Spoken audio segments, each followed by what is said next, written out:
এই নাও আজকে রান্না করেছি পর্তুগালের একটি বিখ্যাত খাবার। হ্যাঁ, বিখ্যাত বাকালাও। রেসিপি বাকালাও, দেখো। Cod fish.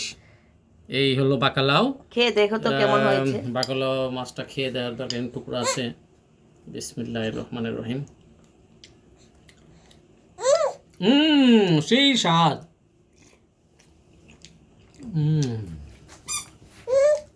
আলহামদুলিল্লাহ, সেই স্বাদ বাকালাও। একদম সম্পূর্ণ পর্তুগিজ স্টাইলে রান্না করছি আজকে। একদম একদম।